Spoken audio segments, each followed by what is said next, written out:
बिहार की राजनीति में राम मंदिर उद्घाटन समारोह का क्या प्रभाव पड़ेगा, क्या नहीं पड़ेगा, इसे आप 3 चीज़ों से समझ सकते हैं और 3 घटनाओं का मैं यहाँ पे ज़िक्र करूँगा।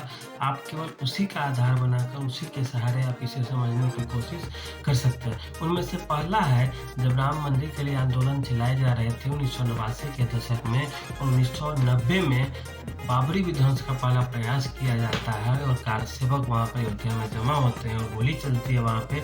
मुलायम सिंह की सरकार होती है 1990 में 30 अक्टूबर के दिन, लेकिन 30 अक्टूबर 1990 में तो चलता है, लेकिन बिहार में उससे पहले ही चुनाव हो चुके थे और चूंकि बिहार में चुनाव हो चुके थे फरवरी-मार्च में ही, उस समय लालू यादव मुख्यमंत्री बन चुके थे, इसलिए बहुत ज़्यादा वैसा कुछ प्रभाव नहीं पड़ता है। लेकिन जब बात वहीं आगे देखते हैं तो केंद्र में क्या होता है कि 1989 में राजीव गांधी की सरकार चली जाती है। उसके बाद भारत में जनता पार्टी की सरकार आ जाती है और जनता पार्टी के माध्यम से वीपी सिंह प्रधानमंत्री बनते थे, कांग्रेस चुनाव हार जाती है।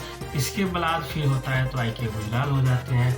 तो फिर इस तरह से देखें तो केंद्र में तो सत्ता पलट जाती है। उत्तर प्रदेश में क्या होता है, वहाँ भी भाजपा जीत जाती है, कल्याण सिंह मुख्यमंत्री बनते हैं, फिर वे कुछ ही दिनों बाद अपना इस्तीफा दे देते हैं। उनकी अपनी एक अलग तरह का समर्पण था, इस कारण ऐसा होता है। अब बात बिहार में की जाए तो उस समय तो बिहार में कुछ प्रभाव नहीं पड़ा था, क्योंकि चुनाव पहले ही संपन्न हो चुके थे बिहार में।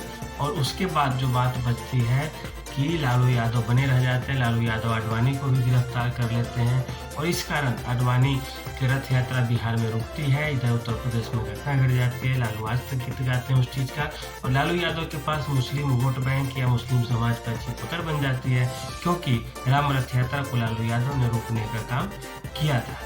फिर अब बात आगे बढ़ती है तो वर्तमान में क्या प्रभाव पड़ेंगे, तो वर्तमान में यदि नीतीश कुमार राजद गठबंधन के साथ रहते हैं और भाजपा अकेले चुनाव लड़ती है, तेजस्वी यादव, उपेंद्र कुशवाहा, जीतन राम मांझी के साथ, उस तरह के प्रभाव नहीं पड़ेंगे जिसकी अपेक्षा की जा रही है। हाँ, यह ज़रूर है कि यह बनने से हिंदुत्व के वोट में कुछ प्रतिशत का इजाफा होगा।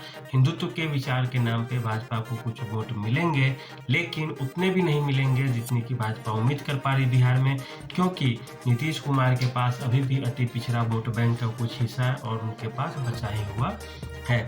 बात फिर से की जाए, अब यदि नीतीश कुमार भाजपा गठबंधन के साथ आते हैं तो फिर ऐसी स्थिति में क्या होगी कि भारतीय जनता पार्टी काफ़ी भारी पड़ जाएगी, क्योंकि नीतीश कुमार के न होने के कारण यदि जो वोट का हिस्सा भाजपा से कटेगा वह होगा केवल और केवल अति पिछड़े समाज का वोट बैंक, क्योंकि नीतीश कुमार की अभी भी चाहे कुछ भी हो जाए अति पिछड़े समाज में इतनी पैठ है कि वह बिहार के किसी न किसी चुनाव को प्रभावित कर सकते हैं। फिर से बात की जाए बिहार की राम मंदिर उद्घाटन को लेकर तो 3 स्थिति आप जान चुके हैं। इससे पहले 1990 का जिक्र हमने किया था, जब लालू यादव पहले से ही चुनाव जीत चुके थे, उनका कोई प्रभाव नहीं पड़ता है, 95 तक रहते हैं। फिर 95 में चुनाव होता है, फिर वे जीत जाते हैं लालू यादव।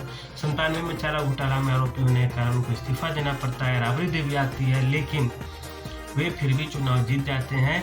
लेकिन 96 होते होते अटल बिहारी वाजपेयी मतलब प्रधानमंत्री बन जाते हैं। फिर वहां से भाजपा की राजनीति शुरू हो जाती है, क्योंकि 1992 में बाबरी विध्वंस की घटना हुई थी।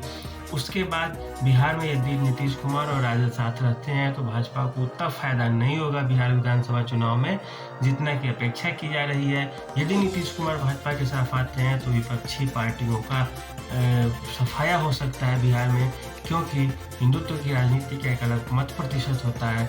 बात की जाए लोकसभा चुनाव की तो लोकसभा चुनाव में यह जरूर मामला कुछ न कुछ महत्वपूर्ण अपना ये पकड़ रखता है, अपना जो एक गठबंधन के रूप में बोले या सहयोगी के रूप में, तो यह जो वोट का जो प्रतिशत रहेगा हिंदुत्व के नाम पे, उससे भाजपा को अन्य राज्यों में फायदा होगा, बिहार में भी फायदा होगा, लेकिन बिहार में अन्य राज्यों की अपेक्षा थोड़े कम फायदा होने के संकेत है, ऐसा कि मेरा अनुमान है।